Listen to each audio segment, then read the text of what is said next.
Welcome back to the Kane and Day Show. I am your host, Kane. You can find me on Twitter and YouTube at Killing Kane. You know, sometimes we stream over there on YouTube. Haven't been feeling it much lately. Hopefully we can get back to our roots soon. But, you know, we're here to talk about the divisional round. I'm going to kick it over to my co-host here. He'll introduce himself, and we will get underway. Yeah, my name is Day. You can find me on Twitter at Realdaygaming1. And follow the show on Twitter, the Kane and Day Show.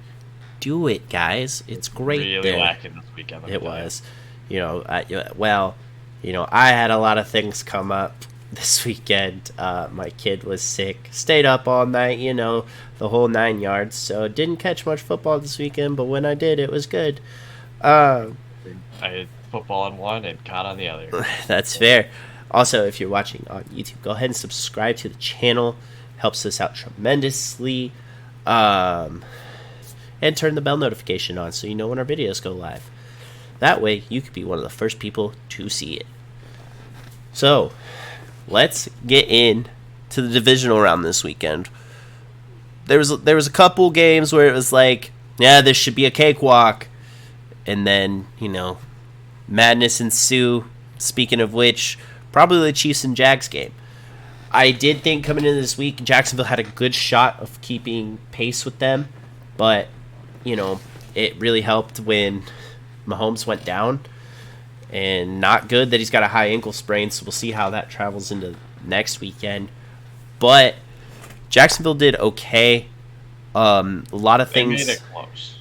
There was a lot of missed opportunities from what I saw on Jacksonville's side. Christian Kirk made a big drop, or just threw his hands, I believe, before the half, where Trevor threw it like 40 yards, and he laid out, just kind of went through his hand. It was a hard catch, yeah, but that's a wasted opportunity. It was like 6 inches too far. Right, but that's why I'm saying, like, missed opportunity, you know. Travis Etienne looked really, really good. And here's the thing, they ran a lot of people this game, and that is what I like to see because they've been just running Travis Etienne. Like, Jermichael Hasty had a couple good runs where he broke out. Trevor Lawrence had a couple yards, but Travis Etienne, 10 and 6 for 62 and a touchdown is good. Lawrence could have been a little better, right? We saw him last weekend against a really good Chargers team just march back and win. 24 for 39, 217, a touchdown and a pick. You need more. You really do. And the dimes he throws are immaculate, right? Like, Trevor Lawrence is a great quarterback. And I'm shocked. I'm shocked I'm saying it, honestly, because you look at this team, and here's where this team needs to head, right? You have Zay Jones, big playmaker this year. Christian Kirk, huge playmaker this year. Lived up to his contract, honestly. Evan Ingram, bring him back long term. Give him a 4-year deal. Bring him back. And Marvin Jones. Marvin Jones had a lot of glimpses this year of where he kind of looked elite. And I texted Day this. I was like, Christian Kirk is an elite receiver. Like, on this offense, he is. And now I see, like, yeah, they paid a lot for him, right? But, man, did they get their money's worth this year. Here's the big thing. In the draft, go draft some O-linemen. It's really what they need. So, what do you take away from Jacksonville's game this week? You can't let Chad Henne come in and just march down the field. No. That's your 7 points right there. Yeah. That is your 7 points that you lost by, even though they kicked the field goal in garbage time and didn't recover the onside kick. Right. The game was a lot more, like, it wasn't as close as the score shows. Like, it shows 27-20, but also, really it was like 27-3. And let's be honest, this defense didn't get any pressure. And I get that O-line for Kansas City is very, very good. But you've got some big playmakers on that D-line, especially that have been making those plays all year long. And nobody got a sack this weekend. I don't know how much, like, whenever they were in Mahomes' face, He just threw it away. Like, you got to get sacks. Have to. Yeah. Like, defense got to perform. I just feel like Kansas City just outplayed them. Even with Chad, like I said, Chad Henne came in cold. Right. And just led the team down for a touchdown. I mean, he only threw for 23 yards, but, you know, he was on the field. He was on the field. Patrick, you have to assume they're going to run the ball to stop them. Right. Hard. Here's the big thing that this offense really needed this weekend was a run game. And Isaiah Pacheco provided that and more. 12 for 95 is a huge game. And now you're sitting here like, well, what do we do with Clyde? Like, I feel like he was a one-hit wonder at LSU. And they drafted him, I believe, end of first round, second round maybe? It's like 25th, yeah. What has he lived up to? Injuries. Exactly. And how many big runs have you seen Clyde Edwards-Helaire break off? I wouldn't say runs. He's had a couple of good screens, though. That's fair. But how many big runs have you seen from Isaiah Pacheco? I've seen a lot this year where he's broke away. And if I'm this team, I would just stick with him and McKinnon. Yeah. Because McKinnon is so fast. McKinnon has had plays where he's just gone. As soon as he gets the ball, he's gone. And he can also catch the ball in the backfield very, very well. So when you're looking at this team long term, you go with these two guys, I believe. Patrick, even though he got hurt, 22 for 30, 195 and 2 touchdowns. Like, come on. Dude's a cheat code. I won't ever play down how good this Kansas City team is. I like Kansas City a lot. Do I want to see him go to the Super Bowl? Not really, because my boy Joey Burr is going to be there. But I do see, like, Patrick Mahomes is great. 5 straight AFC championships is nothing to scoff at because this team has been talented. They've lost players, but have replaced them. And it's just crazy. Like, let's go to the offensive side. Who else but Travis Kelce leading this team? 14 for 98 and 2 touchdowns. If this were a fantasy day, that's a gross stat line. Yeah. Gross. Kadarius Toney, 5 for 36. Juju had some big snags in there. Noah Gray got a big play. But like their team is really good. Sky Moore looks... Telling you, he's gonna be the next Tyreek for that team. You hope. And he went to Western Michigan. I do want to say, Frank Clark is so good at rushing the quarterback. Yes. That dude is so good at getting pressure. There were plays where he was getting totally blocked that he just swam past and got a tackle for loss or at the line. Like, the dude is a freaking force of nature. Like, we'll get the one about defensive lineman rushing the quarterback later, but there was some good ones this weekend. Yeah, I mean, I think there was a no call roughing the passer because I did see one of the defensive tackles absolutely light up Trevor Lawrence. And there was no flag. I'm sitting here in my chair like, there should be a flag on that. Nope. No flag. But overall, I'm not shocked to see Kansas City in this position again. This team is too good. Let's go to the blowout real quick. We won't spend too much time on this. No, we won't. There's a couple notable things. Let's go to... Daniel Jones, 135, he threw an interception. Saquon, 9 for 61, unacceptable. It's a playoff game. Need to have close to 100 yards. Had nothing. Richie James, offense. 51. The next guy's 21. Offense was dog shit, not good. Let's go over to Eagles side. Yes, he had only 154 yards, but he doesn't need to do much when Kenneth Gainwell goes for 12, 112, and 1. And Miles Sanders... Like, what, you said it was like 270, right? Rushing? They almost had 300 as a team. And that's crazy because you have him going for 112. Miles Sanders going for 90. And Boston Scott, Dignitas' own, 6 for 32 and a touchdown. And who is the guy who always scores against the Giants? It's either Boston Scott, and he has 9 touchdowns. And all 9 have came against the Giants. I believe that is a stat I saw. Dignitas' own, Boston Scott. Dude is a savage. I mean, they were moving the ball. I thought it was fantastic of running up the score. That was great. Yeah. There was 2 minutes left in the fourth quarter. They still had the starters out running an offense instead of just who gives a out. fuck? That was great. Oh, it was. I was here for it. Except for the fact that I took the Giants, hoping that hey, it's more third money. time's the charm. Third time's the charm. But Devonta Smith led the way on the receiving end, 6 for 61. Dude is an animal. He is very hard to tackle. Dallas Goedert, I like him a lot. He's a top 5 tight end in this league.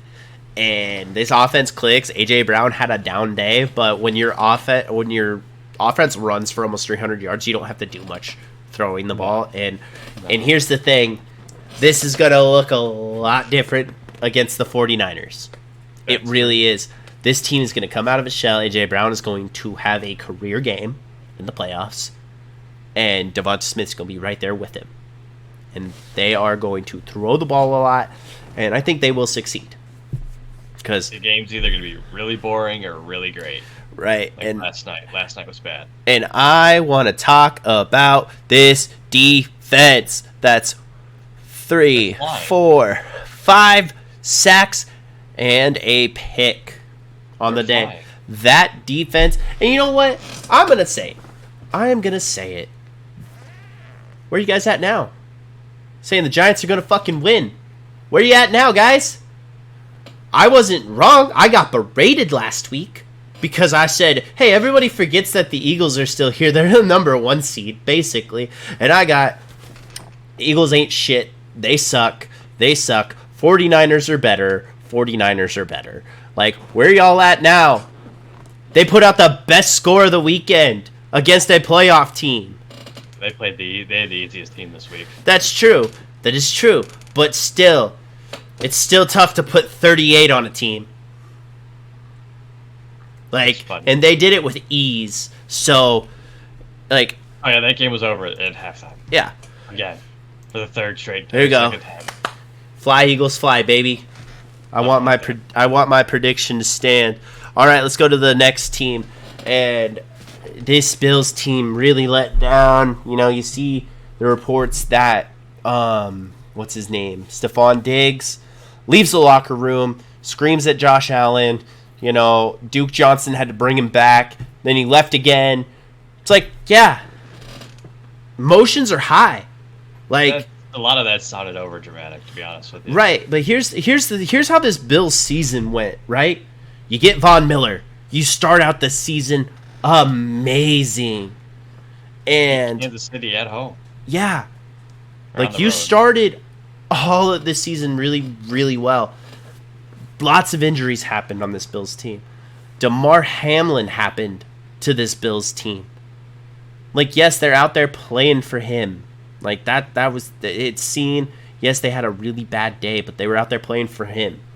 And you take away those injuries, it's a different game. You have a defense that has a genuine captain, no matter what team he's on, in Von Miller. Yeah. You don't have that. You have Terrell Edmonds, who is fantastic. But you can't do it alone. You got to have somebody there to direct the offense or the defense. You just have to. I mean, Josh had a bad game. 265 and an interception. It's not great. You need to throw touchdowns. Here's the thing. I've said this from the get-go. I said this from the start of the season, that this team needs a solid number 2 at wide receiver. There's no doubt that Stephon Diggs is your clear number 1. He's a clear number 1 on almost every team. Your number 2s are flakes. Dawson Knox either shows up or he doesn't. Gabe Davis shows up or he doesn't. I have a team here that let's see. They're looking to trade their star wide receiver. They're not going to get more than 1 first-round pick for him. Oh, ding, ding, ding. I'm calling Arizona saying, hey, what do you want for Hopkins? Throw Hopkins on this team next year. Scary. It's going to be scary. And guess what? There's 3 major running backs that are coming on free agency this year. They need somebody to run the ball because your leading rusher this week is Josh Allen at 26. Can't be doing that. Well, when you put yourself in a hole early, you're not running the ball that much. Right, and I agree with you. But that first drive, the Bengals just went down with ease. It was like 8 plays, 80 yards, and a touchdown to Jamar Chase. I could have made that throw. But here's the big thing. They haven't had a running game all year. Outside of Josh Allen. It's not like they're the Ravens where, Lamar can bust off 150 yards and throw for 200 if he damn well pleased. You need a solid running game. 26 yards by your quarterback, and then Devin Singletary has 24, and James Cook has 13. So combined, your running backs, not quarterback, your running backs had 37 yards on the day. Not a good look, Chief. No, just not a good look. Go out, draft a running back, if you please. That's actually certified. I don't know how many there are in this draft, but go get somebody. Go get a free agent. Go get a guy who's looked at as a number 2, but he's behind a number 1, and he needs a number 1 spot. I mean, Josh Jacobs is out there, right? He's a free agent this year. Who knows? Do you think he wants to go back to Vegas? With all the shit show that's happened in his time being there? I don't. I don't want to deal with that. I want to go to a team that makes the playoffs consistently. And guess what? Buffalo's right there. They need a running back. They need one bad. Like, Devin Singletary's not terrible, but you're not going to feed him 30 times a game like you would a Josh Jacobs. Right. So. But Josh will actually get you yards, too. Way more positive yards. That's for sure. Then on your offensive side, Dawson Knox was your leading receiver. I mean, Gabe Davis, 34. Stephon Diggs, 35. Not good out of your 1-2 guys. And like I said, Josh just didn't look good this week. I mean, the Bengals defense was also flying. Yeah, I also want to point this out. Tremaine Edmonds, 10 tackles on the day. Yeah. That dude is an animal. All right. There is a name I don't. Oh, never mind. I do see it. Never mind. Don't listen to me. Let's go to the Bengals. Let's go to Joey Burr in the snowy city. I just want to say this right now, that the Bengals are the swaggiest team in the NFL. Like, did you see their warm-ups at all? Where Joe Shiesty just fucking lets one rip and does a 360 twirl? I'm like, swag out of his ass, dude. And this team is so good. I don't think it was fair. I think they should have had to wear orange. All white with all heavy snow. That's true. That's an advantage. It's like Boise State wearing all blue at the blue field. You know what I mean? It's tough. It is. You got someone like Jamar running a 4.4 40 right down the middle. Nobody can see him because he's blending in with the snow. That's true. I mean, you might be able to see the orange helmet. Or did they go with white helmets? No, it was orange, but he's running too fast. That's true. But let's jump over to this offensive side. Joe Burrow, 23 for 36, 242 with 2 touchdowns. Joe Burrow is your A-plus tier quarterback. He's being the number 1 pick they drafted. Like, let's put this into perspective, right? There are some quarterbacks that go first overall that don't do shit. Marcus Russell. Zach Wilson went 2 or 3. But I'm like, in all of top Ryan 5 Leaf. Picks, right? Ryan Leaf. That's one of the craziest parts. And let me jump back to the Eagles thing real quick. They're Alabama's claiming Jalen Hurts. Oh, I would too.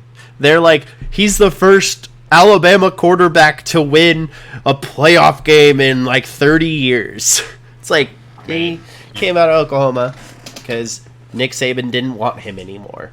Well, he sucked in the national championship game, and Tua came in and won them the game. So that's true. Tua was starting, not Jalen. So Jalen. But back to this Bengals team. Joe Mixon, just thank you. The ball. Thank you. 20 for 105. And Samaje P. Ryan had some big explosive plays. Like, this team is so stacked at every position, it's scary. Jamar Chase just does Jamar Chase things. You're going to see a masterclass game from him in Kansas City. 5 for 61 and a touchdown. Hayden Hurst bursting onto the scene. Love to see it. 5 for 59 and a touchdown. P. Ryan, 5 for 31. T. Higgins and Boyd, 28 and 23. I want to see Boyd and Higgins up there a little bit more because you're going to need it. One thing that you kind of have to look forward to next week's matchup is that Kansas City's defensive back room is not the best. So you can beat them by throwing the ball. But this all comes down to, can Joe Mixon run a lot? And I think if he gets around 70 yards on the ground, this team has a good chance of winning. The Bengals have beaten the Chiefs 3 straight times this year. Yeah, and hasn't 2 of those been in Arrowhead? No. One of them.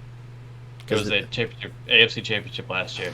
And then they played in last regular season, but it was in January. It was in the calendar year of 22. I guess we're in 23 now, but in the calendar year of 22, it was in Cincinnati. Then they met in the AFC championship game that was in Arrowhead. Mm-hmm. And then they met in I don't know what week this is. Oh, God. 1, 2, 3, 4, 5, 6. Week 12 in Paycor. And they lost by 3. Okay. It's going to be an interesting matchup. The 4th time they've seen them in a year. Interesting matchup is what we're really gonna see, and we're gonna see how defensive measures that they can make to stop the Bengals offense. And same goes for Cincinnati. You have to stop. In all honesty, you have to stop Travis Kelce. So true. We'll see. All right, last game of the weekend was a snoozer. I wanted to bang my head against a wall. That sounded like more fun to me than watching that game. So I don't know where all y'all people are saying, like, oh, Dak Prescott's so good. Oh, my God, Dak Prescott. Oh. Y'all get bounced every year. You either don't make it or get bounced first, second round. It's not good. Like, just pat yourself on the back. Like, Dak's like, yeah, off the field. He's dapping everybody up. He's like, yeah, baby, let's go. Hey, good game. You guys won. I'm going to go home and play some video games. See you later. Like, that's the energy. Like, that's the energy that I saw from Dak Prescott when he ran off the field last night. And here's the thing. Like, you got to expect better of yourself. Like, yeah, you can say that in your presser after, oh, this is unacceptable, blah, blah, blah, blah, blah. But when was the last, like, besides Tony Romo, right? Like, because I think Tony Romo was a good quarterback. He's just in a tough division for so long. He had a division ran by Eli and Donovan McNabb in his prime years. So, and Kirk Cousins.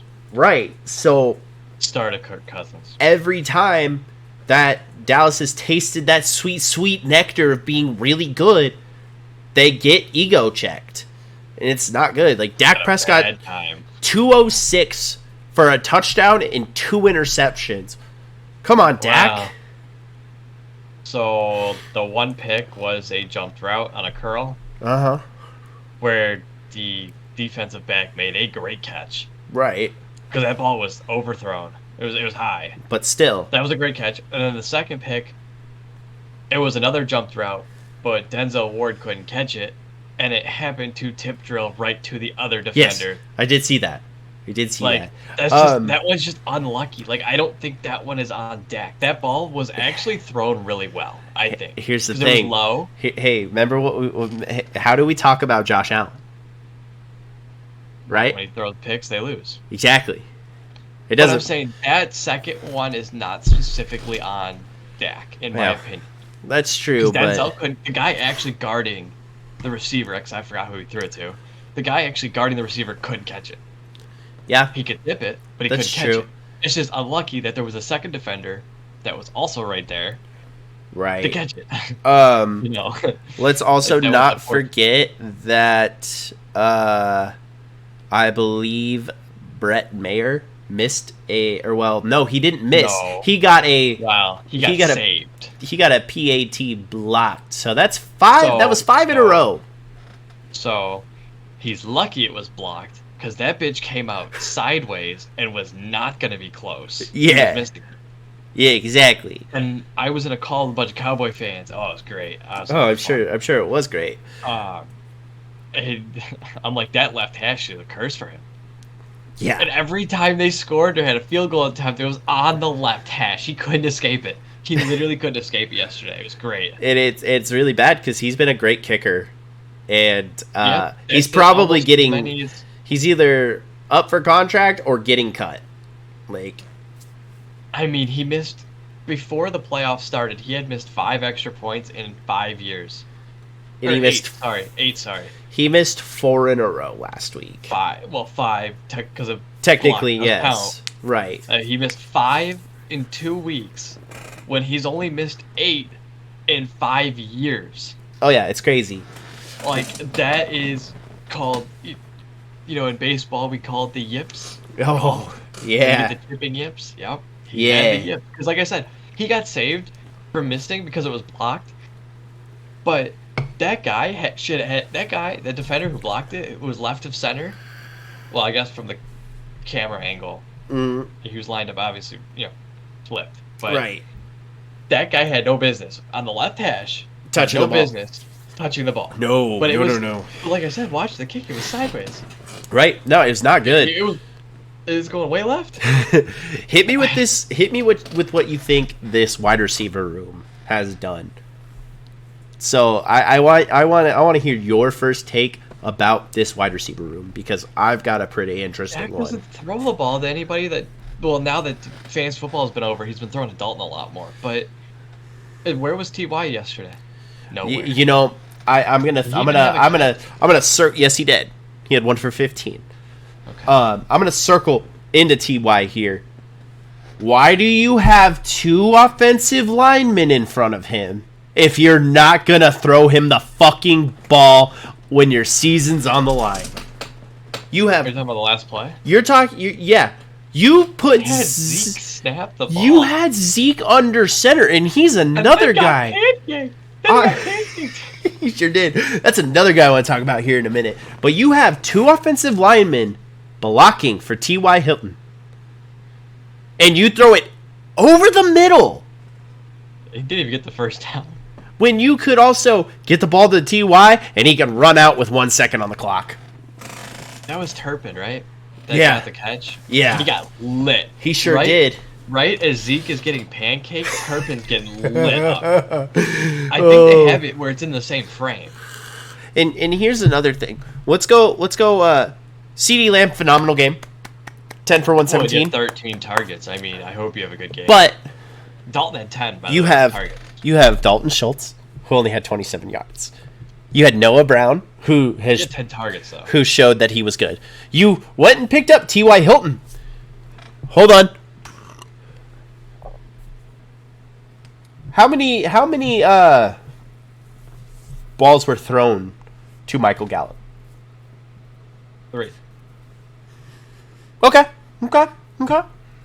Realistically, if you're looking at it, outside of Dalton Schultz being 5 on 10, these numbers actually aren't that horrible. 1 for 1, 2 for 2, 2 for 3, 1 for 1. Well, Zeke was 2 for 4, and then Gallup was over 3. Right, but Gallup. The completions were there. Gallup should be your number 2 guy, honestly. T.Y. should be you your... could throw Dalton in there. He's actually really good. Well, I agree. I had a big optic fan. But when Dak just sees CeeDee Lamb all day... Well, like I said... Bob's your uncle. Like, when we've been talking about when teams struggle moving the ball, it's...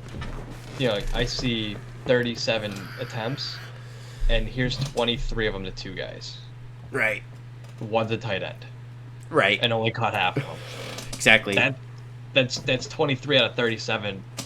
There's how many other guys were on this list? 1, 2, 3, 4, 5, 6 guys on this list. That's not Schultz or Lamb, and there's only 15 attempts to go around between 6 guys. Yeah. Not good. Distributions is not there. Not good. I've been saying it all year. And let me throw another one out here. Hey Zeke, you still fucking eating, dog? You still eating? Because you suck. Well, losing Tony Pollard, it does hurt, but Zeke is a number 1.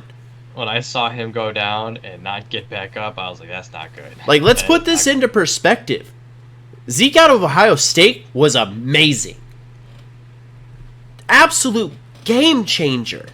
He doesn't run the same as he used to. Like, that's what my friends who were in that call were talking about. Like, he's not running the same. 10 for 26. Not good. Yes, you lose Pollard, but you were running mayhem before Pollard was even there.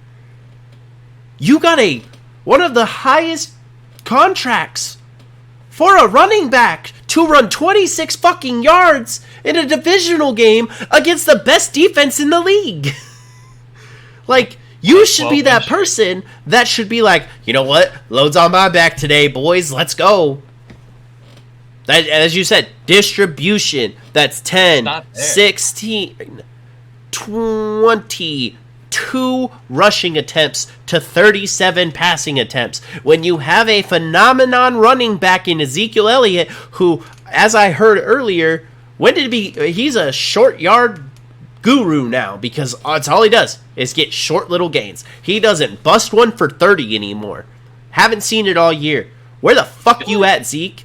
I feel like the blocking, just going back and like watching some of the plays, I feel like the blocking's just not there. Well, for whatever reason, it's different when Tony is in the game than when Zeke's in the game. That's right. My personal. And there's another thing too, right? Y'all got to start getting younger at offensive line. All your guys are dinosaurs now. All these all-pro offensive linemen that they've had there the last 10 years are dinosaurs. Yeah. I mean, they're not Jason Kelsey. They're not Lane Johnson. You know? They're not all or Andrew Whitworth from last year. You know? Joe Thomas, his entire career. This team just needs to get younger. I mean, look at Seattle and what they did. They went younger, and it worked out for them pretty well. Eventually. It will. And come down the line, it might turn into a great thing. But this Dallas team is such frauds, dude. Like, you've said it all year long, and I have been sipping that Kool-Aid all too long as well. I know they're bad. And as you've said time and time again, if Dak doesn't show up, Dak showed up last week. He didn't show up this week. 8-9 team that really didn't have a good defense and somehow won the division. Right. Barely. Right. To me, the Buccaneers had no business. The Lions would have been more competitive against Dallas again, I think, a second time around. I think the Packers would have been a better game because they had a really close game in Lambeau earlier in the year. Mm-hmm.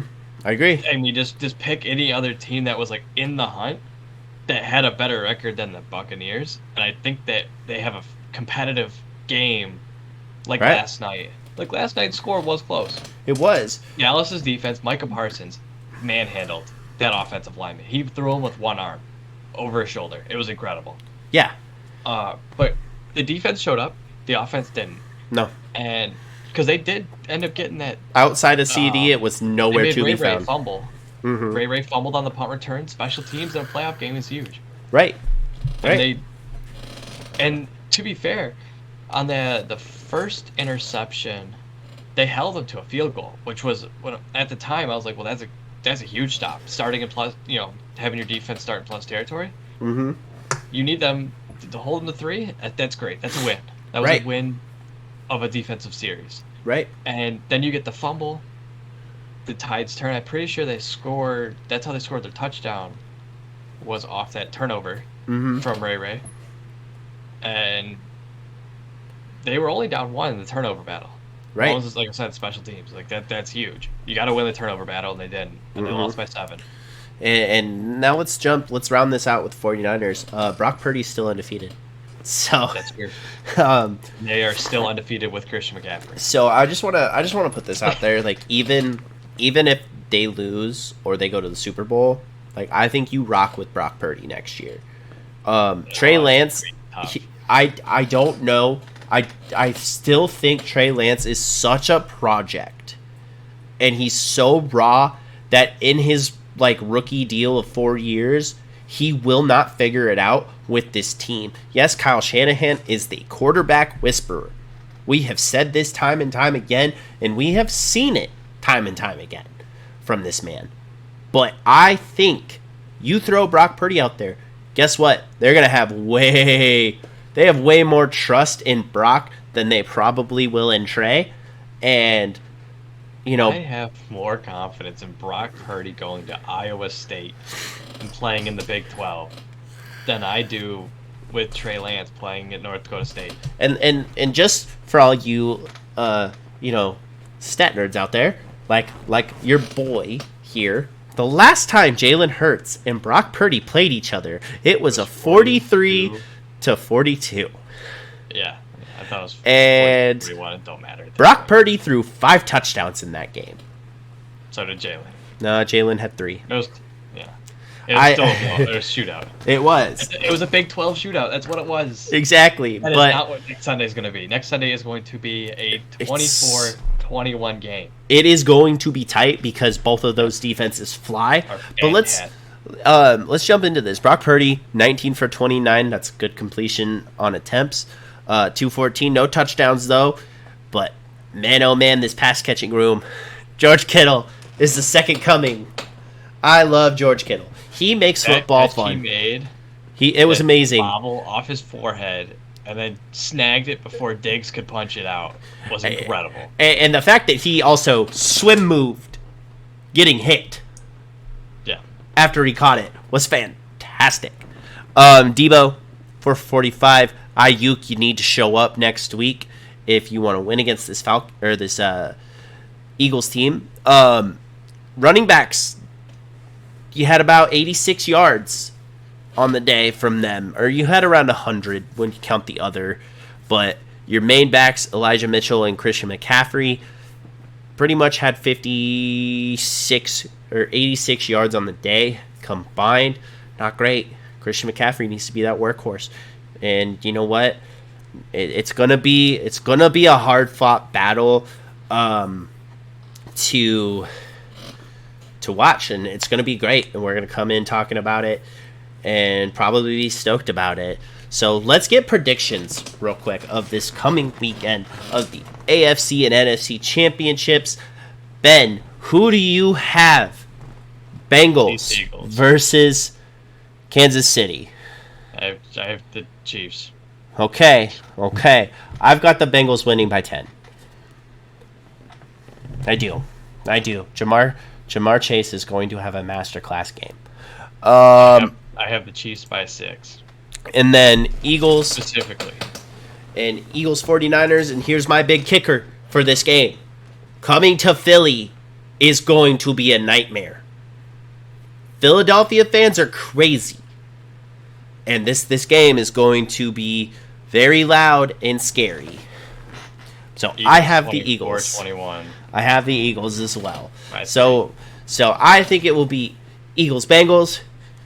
Day here thinks that it will be Eagles and Kansas City. Jeez. We will see how it goes. You know what's funny, though? What's that? Parity within the league. The same... 3 out of the 4 teams in the Final Four are the same from last year. Yeah. The only change is the Niners instead of the Rams. Mm-hmm. That's true. No, not the Niners. The Eagles. Mm-hmm. Sorry. Yeah. The Niners were in the NFC Championship game. That's true. But I think that's going to wrap it up for us today. If you were watching over on YouTube, go ahead and leave a like on the video. Subscribe to the channel as well. Hit the bell notification so you know when our videos go live. Comment question of the day. Who do you think will be in the Super Bowl? Let us know. And let us know on Twitter. Where can they find you on all of your socials, Day? Twitter is Realdaygaming1. And the show's Twitter is the Kane and Day Show. You can also find me on YouTube and Twitter at Killing Kane. If you're listening over on Spotify, go ahead and leave us a review and hit us up on Twitter. Let us know your thoughts and opinions on the show, on this week's matchups. Let us know. We want to talk to you guys. But anyway, I am Kane, and this is Day, and we'll talk to you guys next time.